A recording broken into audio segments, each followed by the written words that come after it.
Krishna Chaitanya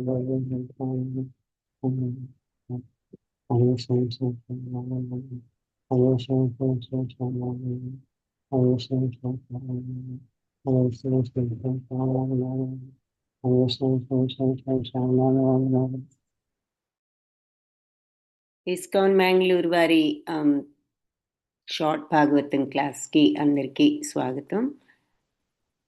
Hare Krishna Mataji ప్రణామాలు. హరే కృష్ణ మాతాజీ ప్రణామాలు. హరే కృష్ణ అందరికి. ఓం నమో భగవతే వాసుదేవాయ. ఓం నమో భగవతే వాసుదేవాయ. ఓం నమో భగవతే వాసుదేవాయ. ఓం నమో భగవతే వాసుదేవాయ. ఓం నమో భగవతే వాసుదేవాయ. ఓం నమో భగవతే వాసుదేవాయ. హరే కృష్ణ. సో ఈరోజు మరి మనం 10 శ్లోకాలు చూసాము ఇంతవరకు ఈ 3వ అధ్యాయంలో. సో ఈ 10 శ్లోకాలు మనకు భగవంతుడి అవతారాలను చూసుకుంటూ వచ్చాము.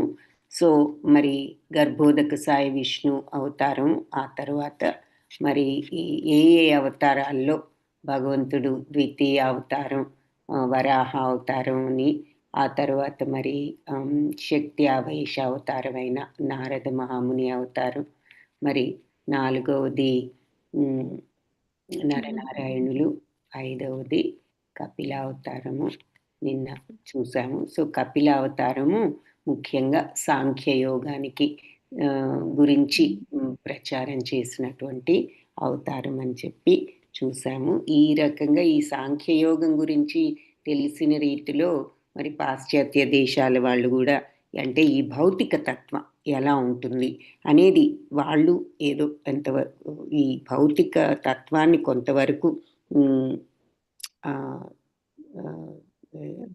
శోధన చేయడం జరిగింది, పరిశోధన ఆ తత్వం గురించి. కానీ నిజమైనటువంటి ఈ భౌతిక తత్వము, అందులో ఉన్నటువంటి అంశాలు అన్నీ కూడా మరి సాంఖ్యతత్వం అంటూ కపిల మహాముని వివరించడం జరిగింది. సో అది నిన్న ఆయనను 5వ అవతారంగా చూసాం. సో ఈరోజు 11వ శ్లోకంలో షష్టం అంటే 6వ అవతారంలో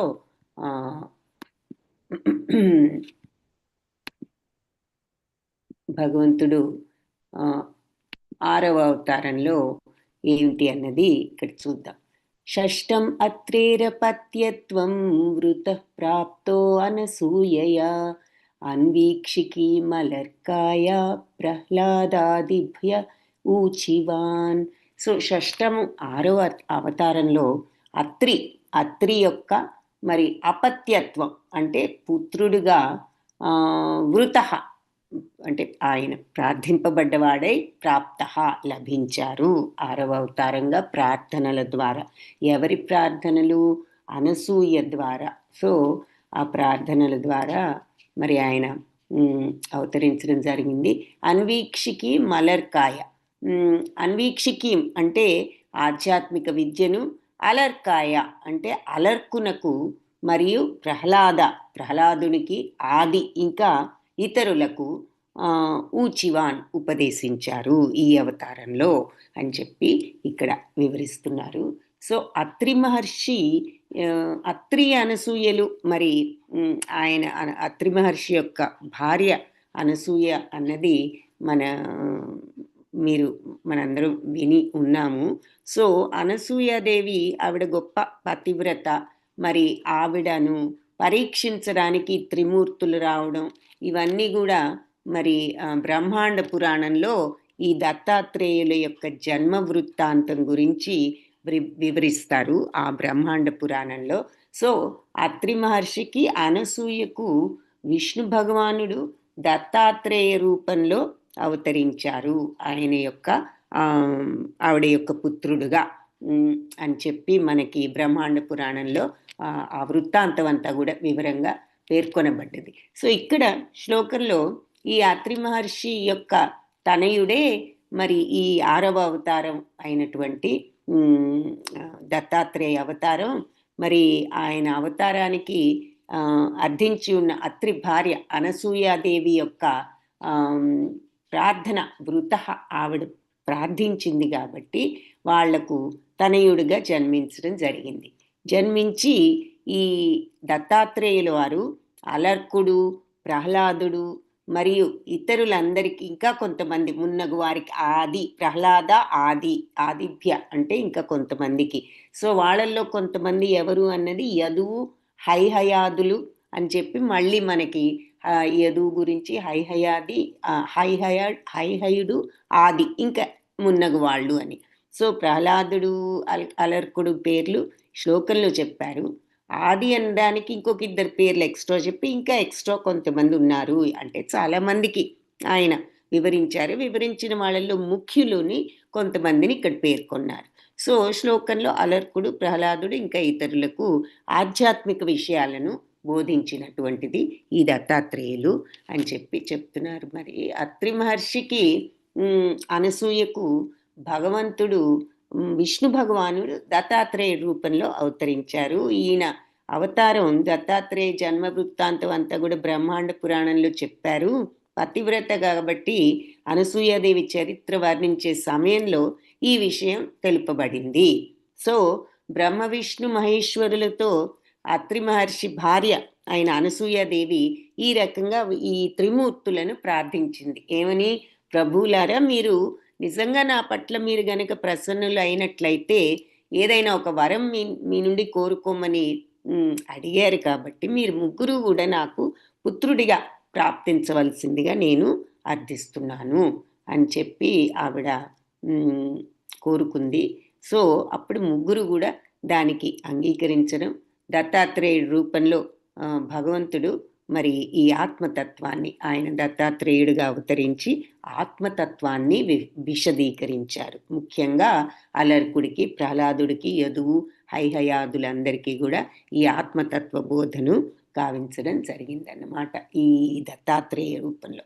సో అందుకే మరి దత్తాత్రేయులు ఆయన పెద్ద గురువుగా ఇప్పటికీ కూడా మరి అందరూ